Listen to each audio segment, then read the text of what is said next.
దైవజనులు భక్సింగ్ గారు ఆయన మరి కొద్ది రోజుల్లో కోమాలోకి వెళ్ళిపోతారు అన్నగారు.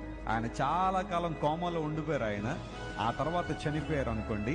ఆ వెళ్ళడానికి ముందు ఆయన ఒకసారి ఆదివారం ఒక ఆరాధనకు తీసుకొస్తాను, దేవుని మందిరంలో వాక్యం చెప్పడానికి తీసుకొస్తే 4 చేతులు పట్టు తీసుకొచ్చారని నడవలేని పరిస్థితులు ఉన్నారు. ఆయన నడవలేని పరిస్థితుల్లో 4 చేతులు పట్టు రాగానే ఆ పుల్పిట్ మీదకి రాగానే ఆయన అందరి చేతులు వదిలించుకుని అలా తిన్నగా వెళ్ళి ఆయన ఎక్కడైతే కాసేపట్లో ప్రసంగం చేయబోతున్నారో ఆయన వెనకాల ఒక కుర్చీ వేయబడి ఉంటే ఆ కుర్చీ దగ్గర మోకాళ్ళేసి దేవుని సన్నిధిలో ప్రార్థన చేయడం ప్రారంభించారు.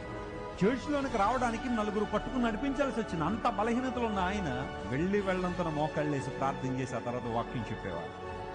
అలాంటి గొప్ప దైవజనులు మనందరికీ గొప్ప స్ఫూర్తిని మాదిరి ఉంచడానికి కారణం ఏంటో తెలుసా? మోకాళ్ళ ప్రార్థన చాలా బలమైనది. Never feel shame to bow down before God and to Neel down. ఒక క్రైస్తవుడు ఎప్పుడు బలంగా ఉంటాడంటే మోకాళ్ళ